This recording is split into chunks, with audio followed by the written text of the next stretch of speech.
नमस्कार दोस्तों, चलिए जानते हैं दिन भर की सबसे बड़ी खबरें फटाफट अंदाज में। तो वीडियो को लास्ट तक जरूर देखिएगा। सबसे बड़ी खबर आ रही है कि देश भर में पेट्रोल, डीजल और सीएनजी की कीमतों में बढ़ोतरी हो गई है। तेल कंपनियों ने पेट्रोल और डीजल के दाम 3 रुपये प्रति लीटर बढ़ा दिए हैं। राजधानी दिल्ली में अब पेट्रोल 97 रुपये 77 पैसे और डीजल 90 रुपये 67 पैसे प्रति लीटर बिक रहा है। वहीं मुंबई, कोलकाता और चेन्नई में भी नई कीमतें लागू हो गई हैं। दूसरी तरफ सीएनजी भी 2 रुपये महंगी हो गई है। दिल्ली में अब सीएनजी का नया रेट 79 रुपये 09 पैसे प्रति किलो हो गया है। सरकार का कहना है कि पश्चिम एशिया तनाव और कच्चे तेल की बढ़ती कीमतों के बावजूद भारत ने बाकी देशों की तुलना में कम बढ़ोतरी की है। अगली बड़ी अपडेट देखिए दोस्तों, प्रधानमंत्री नरेंद्र मोदी 6 दिन के विदेश दौरे पर यूएई पहुंचे हैं, जहां उनका भव्य स्वागत किया गया। यूएई के राष्ट्रपति मोहम्मद बिन जायद अल नहयान ने खुद एयरपोर्ट पर उनका स्वागत किया, जबकि यूएई के F-16 फाइटर जेट्स ने मोदी के विमान को एस्कॉर्ट किया। दोनों नेताओं के बीच ऊर्जा, व्यापार और सुरक्षा को लेकर अहम बातचीत हुई है। इस दौरान भारत और यूएई के बीच रणनीतिक रक्षा साझेदारी समेत कई बड़े समझौते हुए। यूएई ने भारत में $5 अरब निवेश की भी घोषणा की है। पीएम मोदी ने पश्चिम एशिया में जारी तनाव के बीच बातचीत और कूटनीति को सबसे जरूरी रास्ता बताया है। अगली बड़ी अपडेट देखिए दोस्तों, उपराष्ट्रपति सीपी राधाकृष्णन अपने पद संभालने के बाद पहली बार कल सिक्किम दौरे पर जाएंगे। इस दौरान वह गंगटोक में आयोजित सिक्किम राज्य स्थापना दिवस समारोह में शामिल होंगे। कार्यक्रम में सिक्किम के राज्यपाल, मुख्यमंत्री और केंद्रीय डोनर मंत्री के भी मौजूद रहने की संभावना है। ये आयोजन गंगटोक के मनन केंद्र में होगा।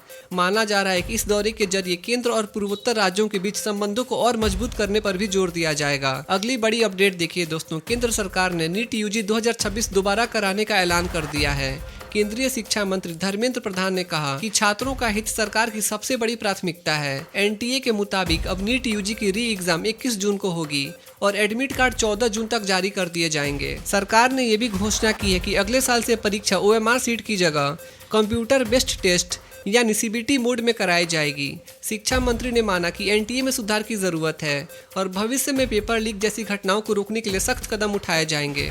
अगली बड़ी खबर देखिए, उत्तर प्रदेश में आंधी, बारिश और बिजली गिरने से भारी तबाही मची है। पिछले 36 घंटों में 111 लोगों की मौत हो चुकी है, जबकि करीब 200 लोग घायल बताए जा रहे हैं। करीब 100 किलोमीटर प्रति घंटे की रफ्तार से चली तेज हवाओं ने कई इलाकों में पेड़, बिजली के खंभे और घरों की छतें उड़ा दी हैं। कई ट्रेनें भी बीच रास्ते में रोकनी पड़ी क्योंकि ट्रैक पर पेड़ गिर गए और बिजली लाइनें टूट गईं। योगी आदित्यनाथ ने अधिकारियों को तुरंत राहत और मुआवजा पहुंचाने के निर्देश दिए हैं। प्रयागराज, वाराणसी और मिर्जापुर सबसे ज्यादा प्रभावित इलाकों में शामिल है। अगली बड़ी खबर देखिए, केरला में नई यूडीएफ सरकार का शपथ ग्रहण 18 मई सोमवार को होगा। वीडी सतीशन मुख्यमंत्री पद की शपथ लेंगे। जानकारी के मुताबिक मुख्यमंत्री के साथ पूरी कैबिनेट भी शपथ ले सकती है। फिलहाल यूडीएफ के सभी सहयोगी दलों के बीच नए मंत्रियों और विभागों को लेकर लगातार बैठकें चल रही हैं। चुनाव नतीजे आने के करीब 10 दिन बाद मुख्यमंत्री के नाम पर सहमति बनी थी। अब कांग्रेस और उसके सहयोगी जल्द से जल्द नई सरकार की पूरी तस्वीर तय करने में जुटे हैं। अगली बड़ी खबर देखिए दोस्तों, अब बिना फास्टैग के गाड़ी चलाना भारी पड़ सकता है। राजस्थान सरकार जल्द नया टोल सिस्टम लागू करने जा रही है, जिसमें टोल प्लाजा पर रुकने की जरूरत नहीं होगी। गाड़ी जैसे ही टोल से गुजरेगी, पैसा अपने आप कट जाएगा। इसके लिए हाईटेक कैमरे और नंबर प्लेट स्कैनिंग तकनीक का इस्तेमाल होगा। अगर वाहन पर फास्टैग नहीं मिला या नियमों का पालन नहीं हुआ तो भारी पेनल्टी लग सकती है। सरकार का कहना है कि इससे लंबी लाइनें खत्म होंगी, ट्रैफिक कम होगा और लोगों का समय भी बचेगा। अगली बड़ी अपडेट देखिए, अमेरिकी राष्ट्रपति डोनाल्ड ट्रंप के चीन दौरे की तस्वीरें सोशल मीडिया पर तेजी से वायरल हो रही हैं। ट्रंप ने बीजिंग में भुनी हुई बत्तख और खास चाइनीज आइसक्रीम का स्वाद लिया। इस दौरान चीन के राष्ट्रपति शी जिनपिंग के साथ उन्होंने मशहूर हेवन टेम्पल का भी दौरा किया। वहीं अमेरिकी पत्रकार बीजिंग की सड़कों पर लगे सैकड़ों सीसीटीवी कैमरे देखकर हैरान नजर आए।